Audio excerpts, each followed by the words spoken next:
नमस्कार। अच्छा, क्या हो अगर ये कहा जाए कि हमारे अंदर ही एक ऐसी शक्ति है जो हमारी पूरी दुनिया को बदल सकती है।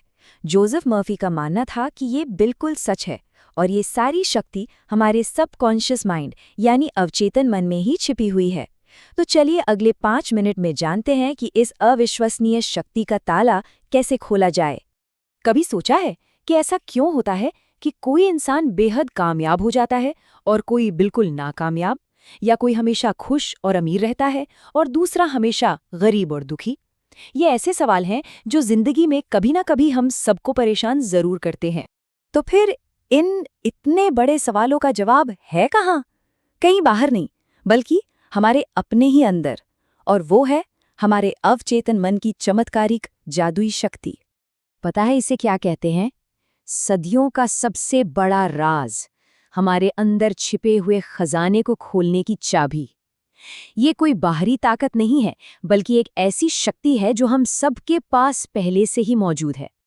तो सवाल उठता है, ये अवचेतन मन मतलब सबकॉन्शियस माइंड आखिर है क्या चीज? समझिए कि ये हमारे अंदर का एक बहुत ही शक्तिशाली सुपर कंप्यूटर है, जिसमें असीम ज्ञान और शक्ति भरी हुई है और वो बस हमारे आदेशों का इंतजार कर रहा है।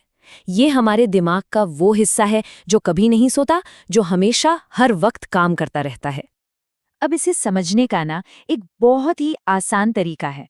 सोचकर देखिए कि हमारे पास एक नहीं बल्कि दो मन हैं, और इन्हें समझने के लिए सबसे अच्छी मिसाल है एक जहाज के कैप्टन और उसके क्रू की। एक और बहुत ही बेहतरीन मिसाल है इसकी, हम सब एक माली की तरह हैं और हमारे विचार जो हैं वो बीजों की तरह हैं। हम दिन भर अपने अवचेतन मन के बागीचे में ये बीज बोते रहते हैं, और जाहिर है जैसा बोएंगे वैसा ही तो काटेंगे। तो ये काम कैसे करता है? देखिए, एक तरफ है हमारा कॉन्शियस माइंड यानी कि चेतन मन। ये है जहाज का कैप्टन। ये तर्क करता है, सही गलत चुनता है और फिर आदेश देता है।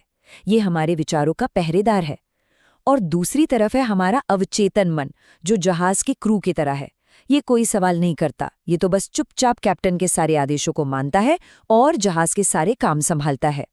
एक बहुत ही मशहूर किस्सा है महान ओपेरा सिंगर कारूसो का। एक बार वो स्टेज पर जाने से इतना डर गए कि मानो जम ही गए थे। तब उन्होंने खुद को ही आदेश दिया, हटो, अब बड़ा मैं गाने जा रहा है। और जानते हैं क्या हुआ? उनके अवचेतन मन ने तुरंत जवाब दिया और उन्होंने एक शानदार परफॉर्मेंस दी। देखा, कैप्टन ने क्रू को आदेश दिया और क्रू ने अपना काम कर दिखाया। तो अब सवाल ये उठता है कि ये जो कैप्टन है वो अपने क्रू से, मतलब हमारा चेतन मन अवचेतन मन से बात कैसे करता है? ये सब एक बहुत ही शक्तिशाली नियम पर टिका है, विश्वास का नियम। यही वो तरीका है जिससे हमारे विचार हकीकत का रूप ले लेते हैं। और यहीं पे सबसे जरूरी बात समझने वाली है, शक्ति किसी बाहरी चीज में नहीं है। असली शक्ति हमारे अपने मन के विश्वास में है। जिस भी चीज पर सच्चे दिल से विश्वास कर लिया जाए, वही हमारी हकीकत बन जाती है। ये जो पूरी प्रोसेस है ये 3 बहुत ही आसान स्टेप्स में काम करती है। पहला, हमारा चेतन मन एक विचार या आइडिया सोचता है। दूसरा, वो आइडिया हमारी भावना और बार बार दोहराने से हमारे अवचेतन मन पर छप जाता है। और तीसरा, बस फिर क्या, अवचेतन मन उस आइडिया को हमारी जिंदगी में लाने के लिए पूरी लगन से काम पर जुट जाता है। चलिए एक छोटा सा किस्सा सुनते हैं एक छात्रा का। उसने एक महंगा बैग देखा, लेकिन उसे खरीदने के पैसे नहीं थे। फिर भी उसने मन में पूरे विश्वास से दावा किया, ये बैग मेरा है। और कुछ ही घंटों बाद उसके मंगेतर ने उसे तोहफे में ठीक वही बैग दे दिया। और इसी वजह से एक सीधी सीधी चेतावनी है, कभी भी मैं ये खरीद नहीं सकता या मैं ये कर नहीं सकता जैसे वाक्य इस्तेमाल न करें। क्यों? क्योंकि हमारा अवचेतन मन हमारी हर बात को सच मान लेता है और फिर वो ये पक्का करता है कि हम वाकई उससे न कर पाएं। मतलब हम खुद ही अपने रास्ते का रोड़ा बन जाते हैं। अच्छा, ये सब सुनना जानना तो बहुत अच्छा लगता है, पर असल जिंदगी में इसे इस्तेमाल कैसे करें? अच्छी खबर ये है कि कुछ बहुत ही आसान और प्रैक्टिकल तकनीकें हैं जिन्हें अपनाकर इस शक्ति का इस्तेमाल आज से ही शुरू किया जा सकता है। तो चलिए कुछ बहुत ही पावरफुल टेक्निक्स पर नजर डालते हैं, जैसे कि विजुअलाइजेशन तकनीक। इसमें अपनी मन की आंखों में नतीजे को ऐसे देखना होता है जैसे वो पहले ही सच हो चुका हो। एक और है स्लीप तकनीक, जहां सोने से ठीक पहले अपने अवचेतन मन को एक अनुरोध देना होता है, क्योंकि उस वक्त वो सबसे ज्यादा ग्रहणशील होता है। ये सभी तरीके हमारे चेतन विचारों को हमारे शक्तिशाली अवचेतन मन तक पहुंचाने का जरिया हैं। और एक बात बिल्कुल गांठ बांध लीजिए, सिर्फ सोचना काफी नहीं है, उसे महसूस करना होगा।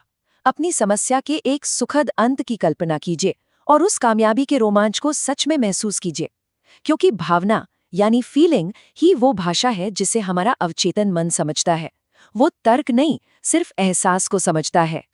तो आखिर में इस पूरी बात का जो सबसे मजबूत संदेश है वो ये है कि हम सब अपनी जिंदगी की कहानी के लेखक खुद हैं। अपनी किस्मत को बदलने की ताकत हमारे अंदर ही है। और ये सारी बात सिमटकर एक बहुत ही पावरफुल थॉट में आ जाती है, अपने विचार बदलें और आप अपनी नियति बदल देंगे। है ना कितना सरल, पर कितना गहरा। अपनी कहानी लिखने की शक्ति हमारे ही पास है। तो अब अपने आप से ये सवाल पूछना बनता है, आज ऐसा कौन सा एक विचार है जिसे अगर अपने मन पर छाप दिया जाए तो वो जिंदगी में सब कुछ बदल सकता है।